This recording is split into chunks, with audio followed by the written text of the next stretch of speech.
Fratello the Rugby Podcast. The Italian Rugby Podcast. Fratello the Rugby Podcast. The Italian Rugby Podcast. The Italian Rugby Podcast. The Italian Rugby Podcast.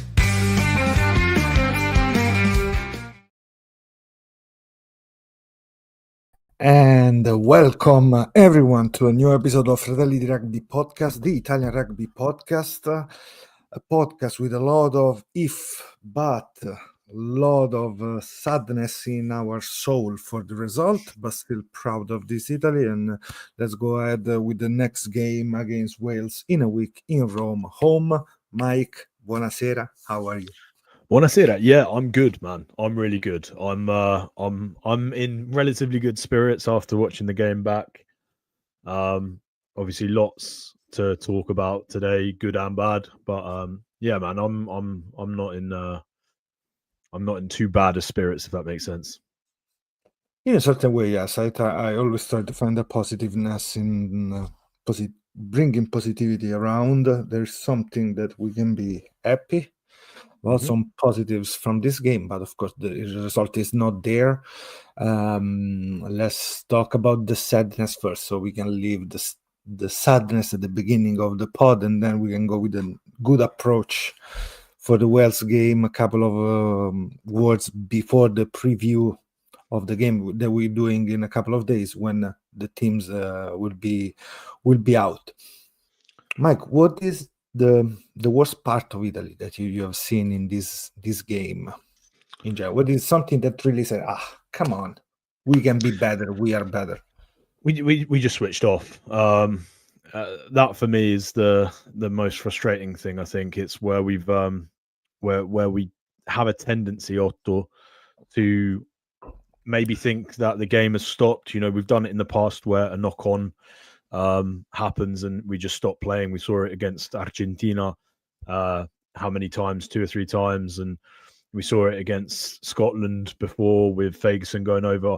We turned off. And that for me is the most frustrating thing. A couple of lapses in concentration, and obviously hey, they score. And that's what happens at Test Rugby, Otto. So yeah, that for me is probably the thing. It's just the few lapses of concentration and not being able to string a full 80-minute performance. You know, they were on top of us for the first 30 minutes, and then we found our way back in it. And then obviously the last sort of 15, 20 minutes, they ran away. So yeah, that's the thing I find most frustrating about that game. I don't know about you, Otto. What are your thoughts?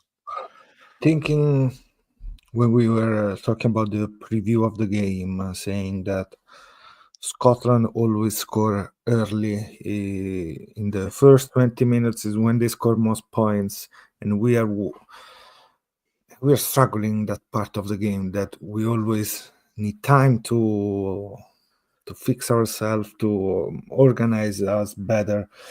Probably that stat that again now with 14 points up early in the game probably is the most frustrating thing, because we know that and we were not able to change that how can I say that story about us, that tradition yeah, exactly, the same old story. Yes. Same old. That is probably something that really is frustrating. If I have to add something else, of course, is how much we got from our attack, about entries, about staying as a threat in the opposite 22. In a certain way, I will probably say in their opposite 30, a little bit more, because then those were the stuff. No good, because I always attack minded. But if not, of course, there is a lot to think about defense, how we defend it. Probably that is the worst part. The nightmare was there. Well, actually, on the defense, go on, Otto. Too easy. What, the tries they scored? Some of them, yeah. Some of them were just brilliance, right? And some of them, you sprinkle in a bit of luck by the looks of things. And we find ourselves, a few tries down. But yeah, no, I agree 100% with what you said. We need to be better in our attack. We need to be more efficient. It's the same stuff that we always say, Otto. But I did want to say on the defense, just because you brought it up, I was listening to the rugby pod on the way back home from work today, and Jim Hamilton said that he spoke to Finn Russell after the game, and Finn expected us to play a certain way and defend a certain way, and that's what they were preparing for all week. And apparently we just defended a completely different way. With that in mind, I haven't looked back at the game. I haven't really paid too much attention on, but I was wondering if that's something that you noticed, or if it's something now that it's been highlighted, we have to go back and maybe sort of try and analyze what he means by that. Because for the life of me, like when he said that, I was a little surprised. Don't think we defended too differently, but yeah, you've got a much keener eye for this sort of stuff than I, so I thought I'd ask the question. Look, the last couple of days I rewatched those 10 minutes of attack most. I'm watching that because I'm still thinking about we're gonna bring something different, as Quesada said before the game. Yeah, I'm trying to look there. Okay, what is different? What is new? What is already been seen as Italy playing? But in defense, I have to look through data for the next week, or maybe for the preview for against Wales. Is going to be interesting to see the dominant tackle. I had the impression that sometimes we were really well set in a double tackle up, so we had a couple of moments that I think that I was surprised by Italy being dominant more than usual. Probably that is something that surprised me, but in defense I was a little bit upset in the way they were so good, Mike, moving. If I'm thinking even the first try by the first try by Hugh Jones with the pass of Van der Merwe, ugliest pass in the world. The way he passed the ball was so ugly to see. Wasn't aesthetic, but still efficient. The hands of Brex in the middle, but that line break came from. I'm gonna show you through another camera. I have the end on the camera. You're gonna see how beautiful is the way they move behind in that way, but it was too easy. We cannot leave those situations. Yeah. And do you think it's because we're, traditionally we're not quite good at sort of spacing up, or do you think, the attack just caught us by surprise? Like, obviously, you said you've seen it a few times, and it's one of those where, or do you think it was just soft? And that's a fair answer as well. If you think it's just soft as well, like that is a fair answer. It's not soft. It's slow. It's slow in the moment you have to reorganize yourself, or you have to slow down them. We commit a couple of mistakes in defense. If we think about the Rory Darch try, okay, he worked really well. But if we saw in the replay too, there is from behind the post. You can see how Garbisi square with the Brex. They go both on the same player. The sock in Menoncello. They move behind, and then there is the mispass, the wrong decision by Russell that doesn't leave the ball straight to who was there. I think it was still Hugh Jones. Somebody was coming straight line, but they move after. And in that folding around, even if we were already there with Menoncello and Lamb, we were not able to go lower than that, just stop him to push him back. So he win that approach against the defense, and from there he pushed forward with the supports. We were not that fast in that moment, but you have to slow down before the action. Yeah, I get that. And also just talking about sort of the defense in general, obviously we're normally so reliant on Garbisi defensively, and there was some beautiful hits from him, but a lot of the time it felt like they were targeting him. I was trying to think as well. I think it's for Hugh Jones's last try where obviously he's the one covering back. Monty is on the inside of Garbisi, ends up being the last man, and obviously he has to push hard, and Hugh Jones being Hugh Jones, he just steps inside and walks over. But it seems like maybe a little bit of fatigue comes in. Obviously he played on the Sunday, and then he has to come again and play on the Saturday, and it's one of those where, how much of a difference do you think that makes for our players? The fact that, the top 14 can recall them at any point, and, it's one of those where contractually they have to go, and, we're in a position where we feel fatigued and underprepared, right? I think it starts still because first of all, you don't play for like a week more with the team is gonna help you more than go back to the club, play with the club, fight for that result in the middle. So yes, of course, there is some kind of discrepancy in the way some of our players has to approach the big stage, the Six Nations. That is something that is not the best. It's not the best at all. But we can do it. We cannot do anything about it. Those are club agreements, player team. So what you gonna do, Mike, about it? I mean, no, there's not really much you can do, but it does.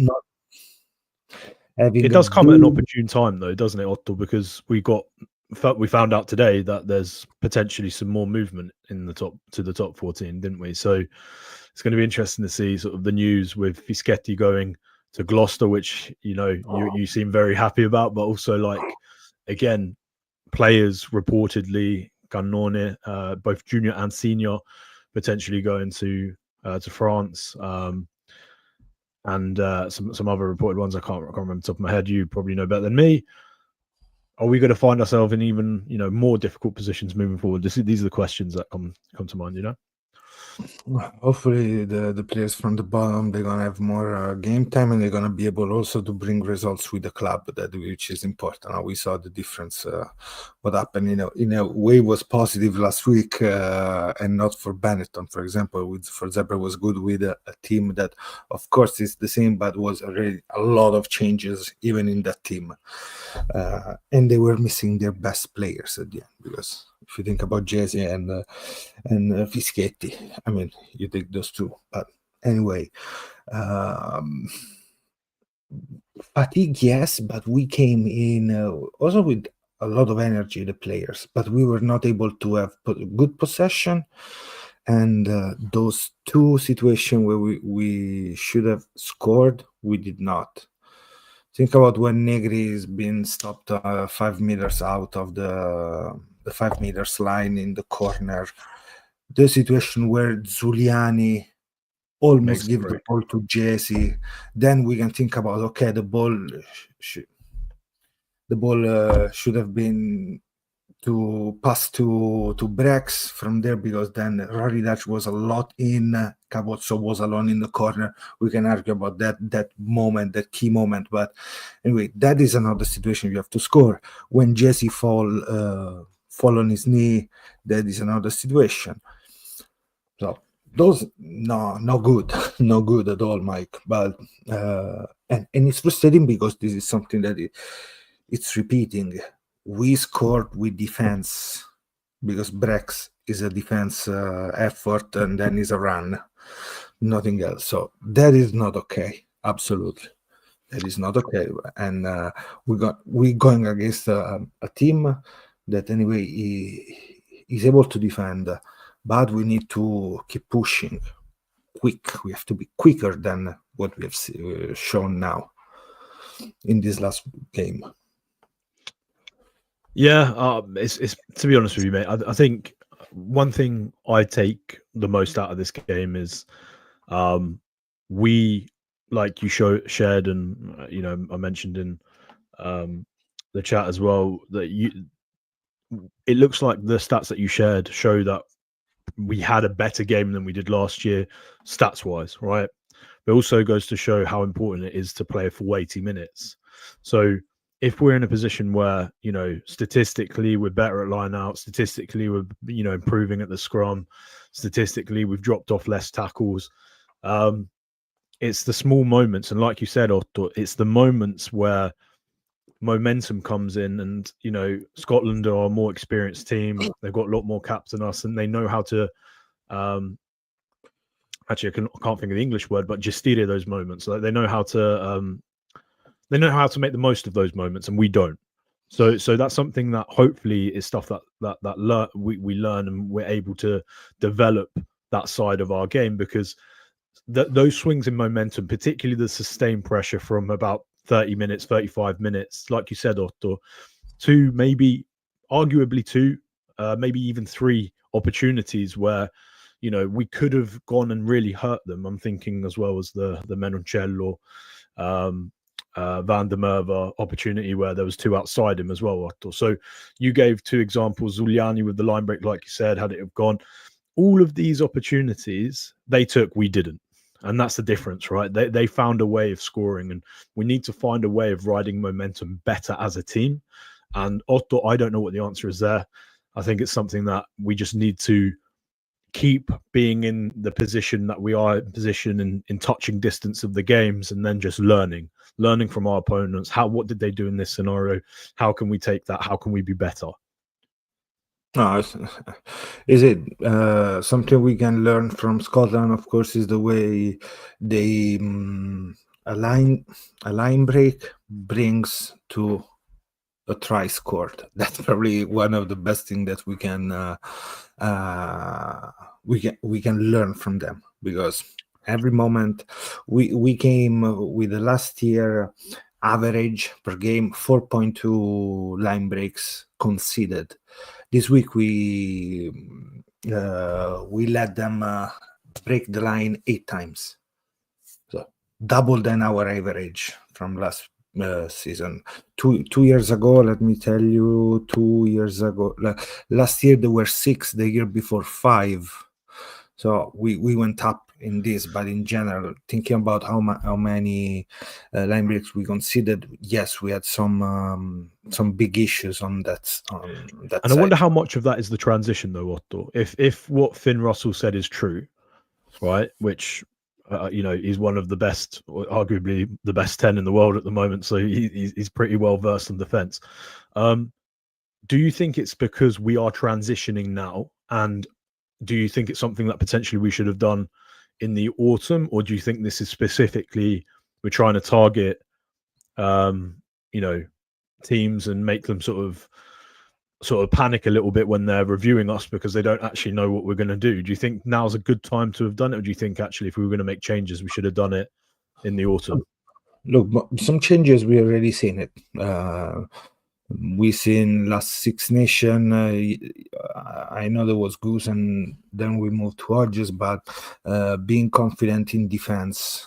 What does it mean? That the line breaks, I'm ready to defend, feeling the pressure and being able to stay with the opposite pressure on you and try to fight back. That is something that we have seen against New Zealand, for example, at the end of the November. The summer was a little bit different. We had more attacking moments than defensive moments, I think. So we see what we can do. I don't know if we're around the contact area, but we are conceding less penalties. That is probably a point that we need to highlight, because it's better. We are more clean in the way we play, but we need to be able to slow down them on the edge. Marito-esque, let's say. You have to slow down the rack, and that helps us a lot, because we can reset, breathe 1 second more, and go. Because yes, as Christopher said, some of the try is pretty not acceptable. I think the Hugh Jones try against 4 of ours, and then he stretched leg. No, cannot.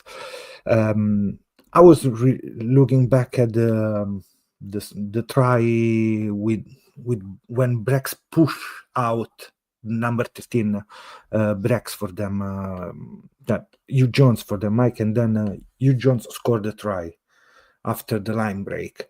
It's interesting to see how Pajero fell on the ground. So we have already one player out, the second player on the ground, so there's no cover in the middle. Yeah. Because then there are only Menoncello and Garbisi pushing on the left, and vice versa. Darcy Graham find another line out. But that is the moment he fell, boom, the try.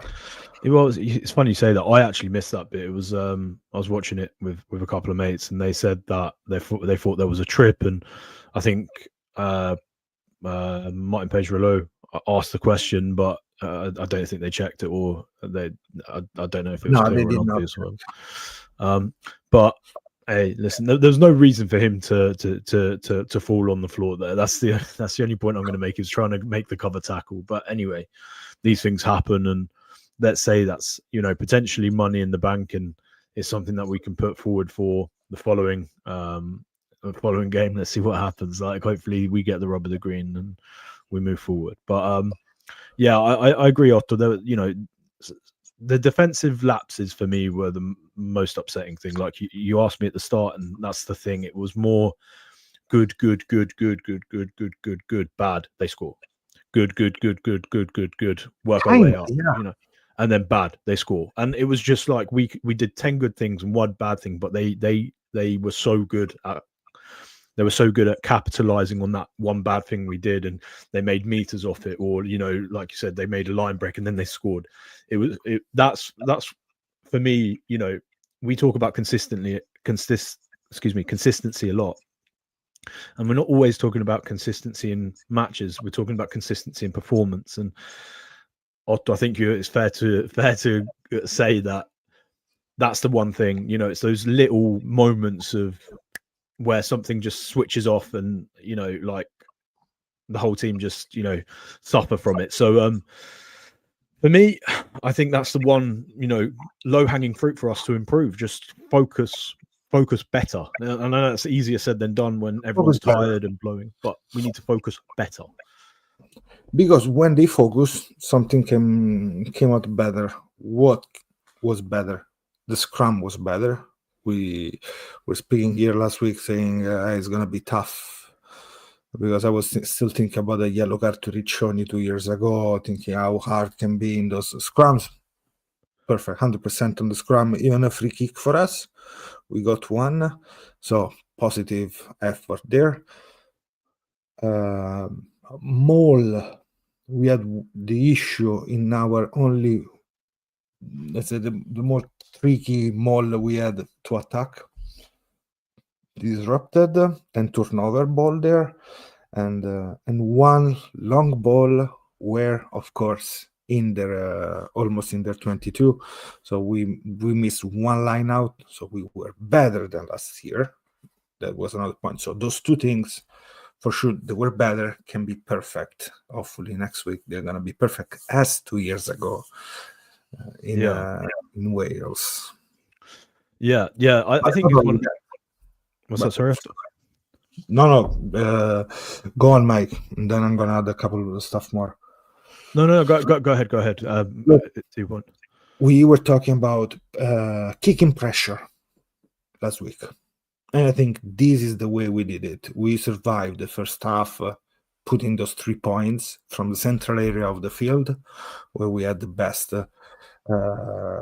Last year, Pajero scored 3 from long range, Allan 2. So that area is really good, and it's really a threat for the opposite, because when you know that you cannot leave a penalty there, if not an offside, slow ball in the rack, not rolling away, and you can put those 3 points, Italy is able to get closer to the Cheech, Mike, get closer to the importance, to the result, to the score, being in the game. That probably is something that we want to see more often in general. Yeah, so kicking pressure. Kicking pressure with to the post was good, because we kicked enough when I think they should have kicked. And we went to the line out when was needed, I think. Maybe we had a situation more, okay, kick, and then we can try to score at the end, but we didn't score before, so it's not in this scenario at the moment. Yeah, it's funny you say that, right? I think the kick pressure stuff, the scoreboard pressure constantly ticking over, that works so well. But also it's the kick pressure, like you said, because we were kicking, quite sort of long distances out. And actually, what that said, like, you know, the point you were making is it made Scotland think twice about where they can dirty the ball and how they can interact with the ball, because we were kicking them from quite far out. So traditionally, a lot of teams, because they knew our kicking percentages weren't that good, they'd take a gamble and, you know, maybe they'd kill a ball on our attack because, you know, at the 40-meter mark, they didn't expect us to kick at goal. So actually, what it does when we're successfully kicking them over is, we have to be slightly cleaner further out, which actually, like you said, gives us an opportunity to get closer. And I think that's a really undervalued point. I think that's exactly the point that we need to make. Having someone like that, and we had it with Padovani as well, and we had it with Martin Pedrolo last year as well, where they're kicking these goals from far out, and actually that could potentially, the fact that we are kicking from so far out, that potentially in itself could be an additional opportunity for us to maybe make some more yards, because like I said, we're more likely to get clean ball, they're less likely to dirty it, we're more likely to turn the ball over quicker and recycle the ball quicker and get it out to the exciting back. So I think it's a really good point that you made there. Something else is Trulla this week. Have you seen on Instagram kicking from there is from da metà campo? Yeah, from halfway line, nice. Yes, so, and we know maybe, who knows, maybe next week he's gonna be on the wing, maybe not. Shall we go in a little bit of speculation before for the next let's do it. Game. Let's go there, analyzing a little bit what was the performance of the players in the field, and another big, huge complimenti to Seb Negri, because was top of the tackles and carries in this game. Something you want from a number 6, I guess. So on that, congratulations again, Seb. Sorry for the loss, but the result is amazing, because 26 tackles, man. Jeez. Let me open the.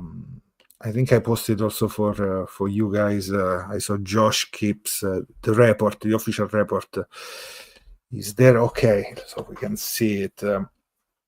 Menoncello is the player that scored the most meters, that runs the most meters for us. And I can share it, Mike. Sorry, I can share it so everybody, even on Twitter, everybody can look at these stats a little bit. Those are good stats from the game. Let's put it on. Okay. Carries, we are more focused on Italy, of course, so we're gonna move on the part about Italy. So Seb Negri, 11 carries, 15.1 meters per carry, and 26 tackles. Dominant tackle 4, top of the list with Nicotera. So that means the work, and we have seen being the first player for passes, and this spot usually is Lamaro spot. So Seb Negri for this week passed more than Lamaro, than we used to have it as a passer too, right? So that's what's funny with this, Otto. The meters carried, I can't remember last time I didn't see either Capuozzo or Monti at the top for us. Right. That is another situation that we have to understand more how the wing work in this game. There was not that space for them to show their pace, Mike. A little bit more, and this is Scotland, of course. Kinghorn. Look how many players over 100 meters. They have 4 Sander players Ferguson as well, 69. Jesus, he joined the party, didn't he? Can you believe it? So that is a thing. They have 4 players with they runs more than ours. Brex, the second one with the try 82, but then they score multiple times. Tackle Darge, 2 dominant tackle. They tackle less than us, of course. But look the carries. Look how much they carry. Look, Zander Fagerson, the Fagerson brothers, and then Skoyman. So how different is this? Fagerson, and Skoyman, 2 front rowers and the back row, and then Darge and Hugh Jones with carries. So also the approach is different. If we saw here who runs the most, and not those many meters, Mike. If you think of what's 6 meters is an easy he runs less than Paolo Garbisi. Ioane the same, 6, but less. And then Ross Vincent, busy player. I love Ross Vincent. I think he's going to explode this Six Nations. I think. Area, even last year we were really good. And Finn Russell last year missed only one. He already missed twice this Six Nation, which is a thing. Yeah, if you think about how good he is.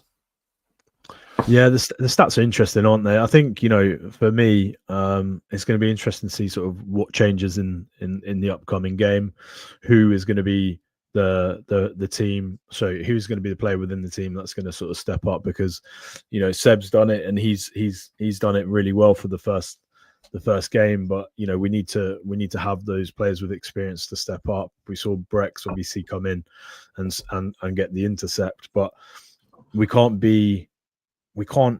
really be reliant on a couple of players. I think, we need someone new to step up. We need more people to sort of drive the standards up. And, I think it's going to be really interesting. Like I said, I'm really excited to see what Vincent can do. Hopefully he gets a little run out as well. I thought there was a couple of occasions where when he got the ball, he was quite unlucky. Had he almost gotten away, we would have on the offload by Minoncello. Yeah, exactly. And also, I like the interaction that he has when he's taking the ball in, just on the outside. If he's on the outside of the centres and stuff, he's like the other carry option.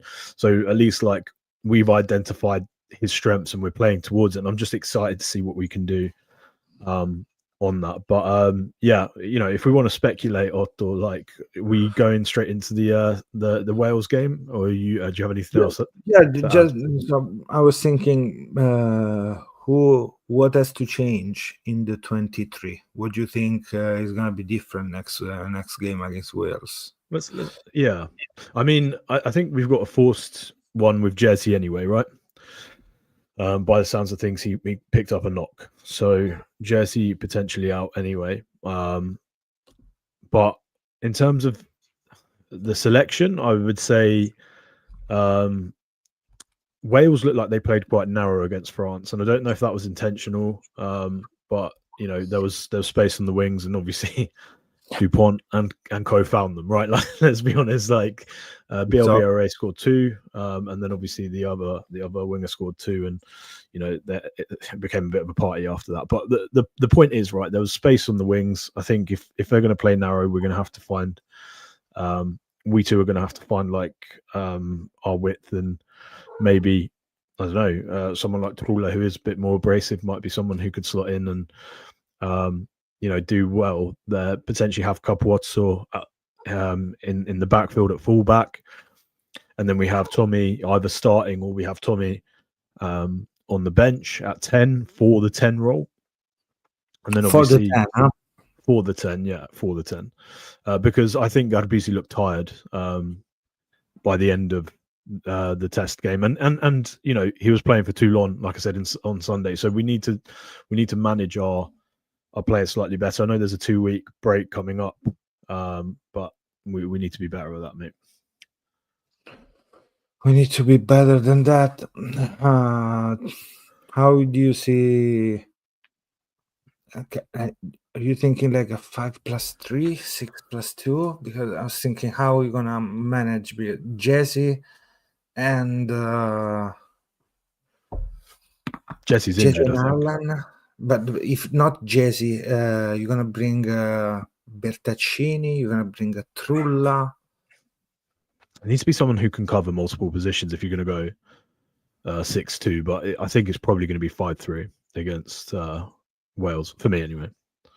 But I would say potentially, and I don't know, but I potentially say, depending on Varney's fitness and stuff, maybe have him on the bench.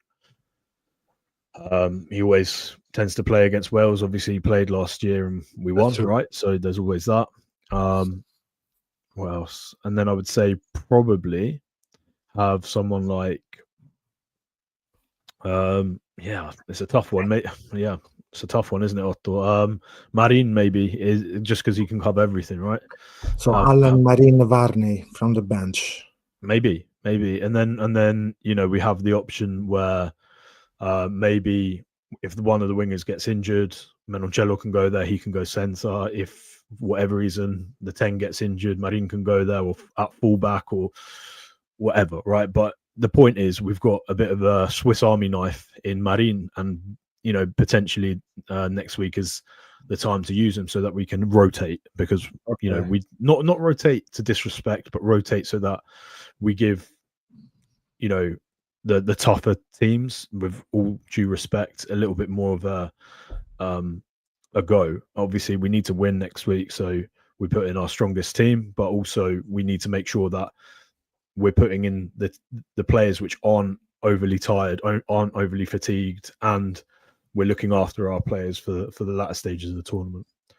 So thinking about this, you told me, okay, 5 plus 3. Who's going to start from the bench? Props, okay, whatever. Do you want to go through the full 23? We can do that on the preview. No, the preview is going to be after the team's out. So okay, right. Let's speculate then. So, Ischetti. For sure. He had such a brilliant game. He has to keep some continuity there. Nicotera for me. Easy. And Ferrari. Easy. Yeah, I agree. Those are my 3. Nicolò Cannone. Ruzza. Yes, because he started on the bench for Ruzza and then Lamb. Yeah. So for me, okay, Ruzza. So Lamb from the bench, I guess. Oh, no, sorry. I was going to say. I'm going to say for me anyway. Cannone, Lamb. Ruzza from the bench. Okay. Yeah. Okay. Because he can play 5 or 6, right? So then we have the option there. Then Lamb actually. Sorry, Lamb can do the same. Sorry, yeah, I don't mind. I don't mind then. But Ruzza for me, I was just like, I like the idea of him coming in at 6. Cannone starting. Back 3. Lamaro, Negri, Cannone, Vincent, Zuliani. I think I like Zuliani on the bench. I quite like to see Vincent start. That's me. Again, Cannone has played a lot of rugby. There's not much in between them for me anyway. So I'd personally like to see Vincent start. Not sure. Yeah, and then Lamaro is captain, right? I don't know. He's so busy normally, and I know obviously he has a tendency of growing in the tournament as well. So yeah, I'm not fussed about back row. Our back rows are good all round, Otto. And then for 9-10, Pagelo, Garbisi, Pagelo, Garbisi. Pagelo, Garbisi or Pagelo, Alan, depending on how Garbisi is recovered. Okay. And then Brextoncello. Easy. Ioane, Trulla, Capuozzo. What other options do we have on wing? We don't, do we? We have Bertaccini can't play wing, can he? Bertaccini, Belloni, and the youngster. The 20-year-old. I think Otto, and hear me out on this. Menoncello on the wing. Right. Hear me out on this, right? And 12. Brex Bertaccini, there we go. Gallagher. Oh, Gallagher, boy. Yeah, Gallagher's a good shout, actually. Yes, Gallagher's a good shout. I genuinely potentially have Gallagher. Sorry. What did you say? So sorry. No, I forget about him. I'm so sorry. I would just no. You're fine. Gallagher's a good shout. I think Gallagher, Capuozzo, Trulla sounds like a nice backline for me, mate. To be honest, sounds like a really nice backline. Gallagher, Capuozzo, Trulla, no Monti. Yeah, I don't know as well. Yeah, I'm going with Phantom on this. Gallagher over Ioane. I don't know actually. How about this then? Trulla deserves a start though. Like I don't know. It's hard. Capuozzo, I'd like to see a fullback though. That's Mm. one thing I can say. Capuozzo fullback, I want to see it. I want to let's have him there for this game.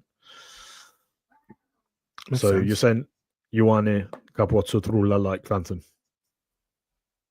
See, I guess so. So Gallagher on the bench, or and that's the point. That can be interesting to see, but it's not a game for Gallagher. I think. I don't know. I feel like Ireland is a game for Gallagher. you don't think they're going to England kick is a much? game for Gallagher. Yeah, you don't think they're going to kick as much for us? No, but more than kicking, for me is about. Contestables. Come on, I mean, you have to play the ball a lot. I think in this game, you have to. You can do it if we fight well in the rack. We need the right speed and counter attack. So you're banking that we're going to get a lot of possession this game, which is a fair point, to be honest. I think so. So. That's a fair point. Yeah, I could see that.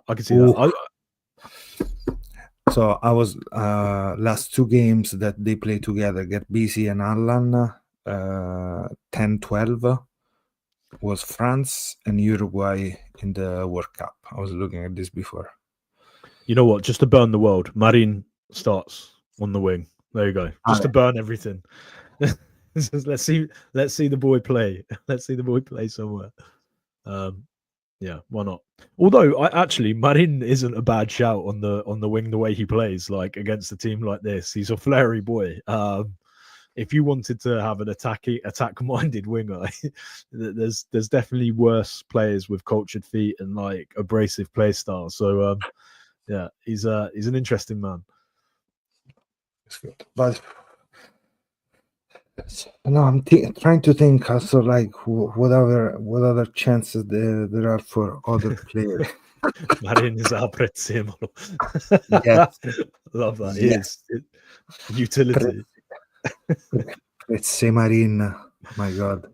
He's funny. Yeah, he's right though. That's Samuel is right.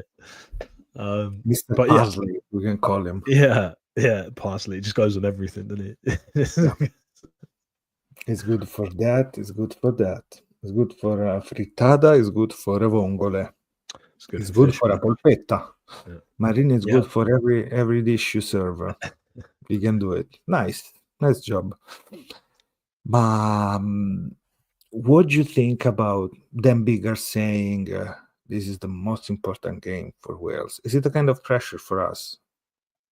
It's always the same story for us. I don't think it changed a lot again.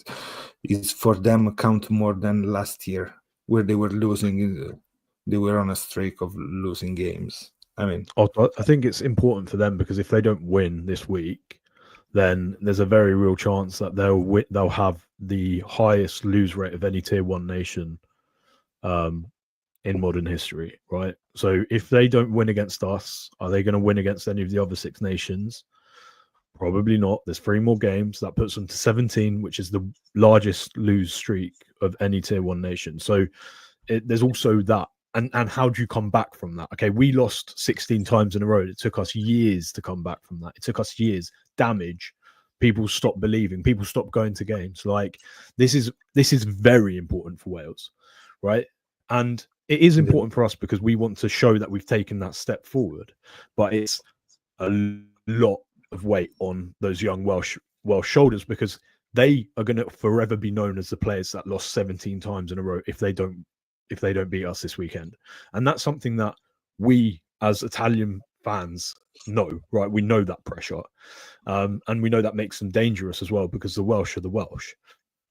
But we need to be able to embrace that and we need to be able to put this game to bed. And frankly, we need to show something that we don't show too often, which is, an assassin mindset and put our foot on their throats because we're not good at that because we know what it feels like, but we need to do that if we want to be a better team, and that's something that we've always struggled doing. So what do you think about is going to be the game plan for this game at the Olympic? Like we're going to start having opportunity and kick scoreboard pressure, or you think we're going to go straight for points, huge big points? No, it's a test match. You play a test match a test match way, right? So for me, you still start chopping points, scoreboard pressure, and then when we're in a position where maybe it's a converted try away, then okay, cool. If we want to start upping, the pressure, that's the way we should be playing, right? But we want to put points on the board. We don't want to disrespect them. It's we saw at the weekend how easy it is to throw an intercept try. And be it 19-0 up. And then, if a couple of things went our way, Scotland maybe lose that game. So they could have lost that game scoring 5 tries and us scoring 1 or 2, right? So we understand the thing of scoreboard pressure, the nerves, etc. Add the pressure on of the result. And for me, I think, Otto, like if we want to see us take the next step, we need to have that sort of almost like cutthroat mentality, which we don't have. We just don't have it at the moment. We need to have that. And that's something that, I'm hoping to see in the next game. And I, again, with the utmost respect, the best teams do it to us. So, every team, we saw New Zealand put 93 points on us 2 years ago, right? Right. We need to be that team. The best teams do it. We have to, and trying to understand a little bit more of the game. The pack look better, ours, but watch out, because we were better. Giving an example from still the World Cup, Ardao plays best game of his life against us, doing all those making all those turnovers. Italy, Uruguay, it was only the same guy. He did one of probably records, turnover 12, 7, I think, wasn't it? Yeah, okay. Throwing numbers there because I don't remember. Yes, Manuel Ardao, and now he's playing in the US MLR, which is crazy. Thinking now from there, you're still there. But anyway, they have players that can do that kind of game. They can really hurt us. And one of them is the New Zealand-born but Welsh qualified Tiny Plumtree for the Scarlets, because it's so fucking good. That guy used to play with Blues too. I was hoping Auckland Blues to find more space. He didn't, but he's really good. And we highlighted him, didn't we? We highlighted him in the URC not long back. Yes, him, Tommy Raffel. There are a lot of these players that can really have that kind of game. You know what? We're gonna go for those turnovers, and we leave too many turnovers around, right? So we have to be really, really careful around the rack, because they have a lot of specialists too. Doesn't mean that we don't want to fight them back, having Fischetti, Menoncello putting his hands in the racks and stuff. But those are dangerous players more than others, I think. So I think those are better than maybe Josh Adams that I saw last. Then I'm gonna see this Sunday is gonna score. Saturday is gonna score twice. Maybe Josh Adams after my words. But I mean, those players are really good. And 2 years ago, as we said, who was here? Christopher said, yes, 2 years ago we were better. We played better, but they had Williams kicking properly. And we lose completely la capoccia, completely the head. We turned off. Otto, same story, right? We just switched off. Like that Williams try where he walks over 3 tacklers. If we don't believe we lose, yes, we have to believe, and we have to keep sticking to the performance. We have to be better in those mini battles. No more. Hopefully we're gonna be loud in the Olimpico. So if you're in the Olimpico, meet and greet. Meeting point is at the how you call it, gazebo, the stand, Museo del Rugby stand. We're gonna meet there. So feel free to join us early in like 12 p.m. Ottavio, you're gonna be enjoying a couple of Belgian beers. Yes, a couple of sours or some stuff. No, there only Peroni around there. There's a good concert after the game too at the Stadio Olimpico this week. Not the same like last year. Carl Brave, rap from Rome, but so guys, if you are there, go see Otto, go see the museum. It's really impressive that Otto this and I week put some videos up. we're gonna put a couple of stuff out tomorrow about the museum. I'm gonna post on our YouTube page some videos we made last year where we've been there. Something really cool to see and visit. And of course, they're gonna bring some really magic jersey, because those are spectacular, terrific jerseys. They're the oldest England jersey is at at Artena, not in England, which is fun. Irony, isn't it? Yeah, the Gareth Edwards shirt. My God, many cool stuff. They're gonna be there. Conrad is gonna be there, and everything. But Saturday, the rain. What do you think, Mike? I think we should find Brunello if that is the case. Bring Brunello to the stadium. Just bring him in. Just bring him in. Just sit him on the side. Maybe just he needs to be in there somewhere. Just as long as he's there, we win. Yeah, we need.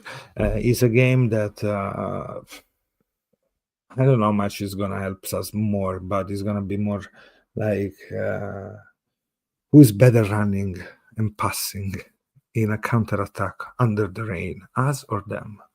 Maybe us. Yeah, I want to believe in this.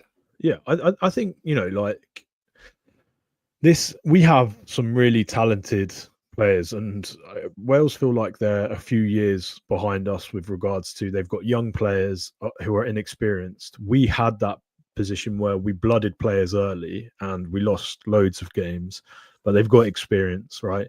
And the players that we have, generally speaking, I think are a very good set of players. And I think arguably you can argue that they would make most of those Welsh spots as well. Obviously, Wales have some fantastic players as well. Like, I'm very envious that they have Thomas Williams as a 9 as an example. That's someone who easily would slot into the Italian team. But for the vast majority, I think if we're looking, man for man, for the first time maybe ever, we can say that I feel like we have a stronger team on paper, right? So let's see what happens. We just need to express our potential on Saturday, and it should be a win, right? As long as we express our potential, the performance is good, like you said, Otto, marginal improvements on everything we need to improve, the results will sort themselves out, right? The result will sort itself out. Sorry, should be a consequence of that. Try to answer also Giovanni's question. Which player from the Welsh squad do you think poses the biggest threat for us? Gareth Thomas often struggled against Welsh number 9 and frequently lost the guardia around the rack, the posts around. Thomas Williams. My God. Thomas Williams, the guy that is bringing us on a different level this year. Huh? Yeah. We're playing on a different level also thanks to him. Huh? I have to say, this year he's playing really well. No, Giovanni. I know what you meant. Yeah, for sure. Thomas Williams, 100%. 100%. Thomas Williams is good. I told you, Tiny Plumtree is another one that can be really a threat for us. Yeah. Dewey Lake. Dewey Lake. I read there. Is he back, Dewey Lake? Should be him and Elliot D2, I think. Those two. Okay. But in case let's see, I'm only scared of what level of harmony we'll have reached this weekend. Against Scotland, the biggest problem was the little problems coming from the little time spent together. Agreed. 100% agree.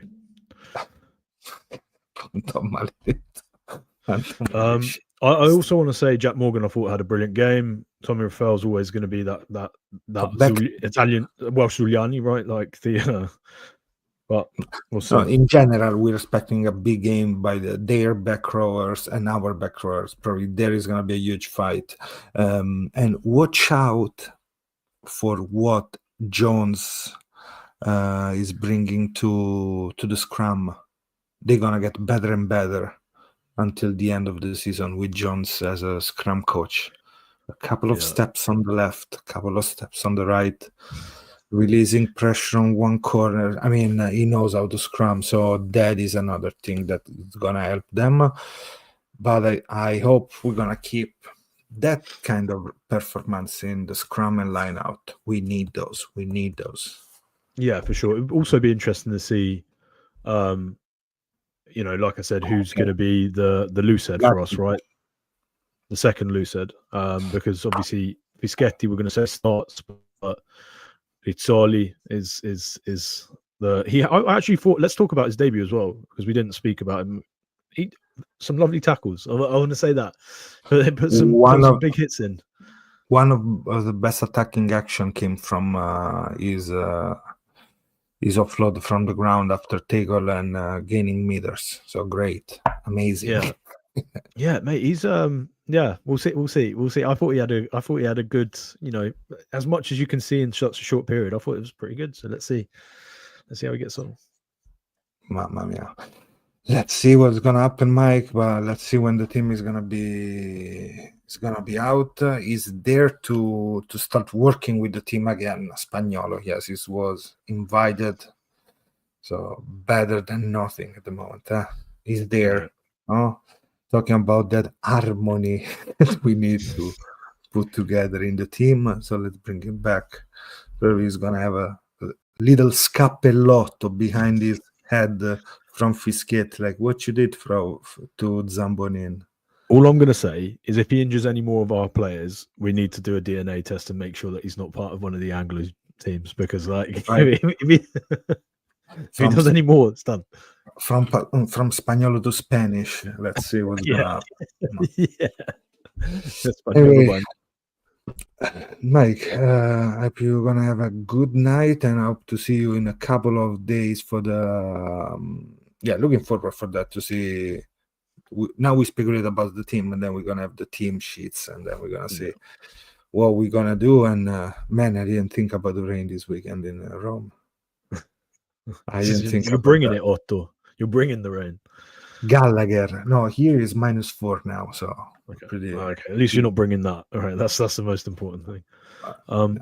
Guys who are watching, just before we wrap up, if you guys are watching on YouTube, if you could please give us a like. It helps us massively, and obviously, like I said, we're trying to preach the Italian gospel. So if you like what you're hearing, please do give us a quick like. And let me write it also not in the chat, in a banner. Let me put it in a banner. It's easy to find that. All the tricks of the trade, Otto. There you go. Yeah. I mean, easy to find. Here we go. It's under @Fratelli D with the D Rugby. Easy peasy. And that's it. And subscribe if you haven't already. Subscribe. Yes. Thank you, everyone. Mike, see you in a couple of days to speak more and more of Italy rugby. For now, that's it. Buonanotte. Ciao a tutti. Buonanotte.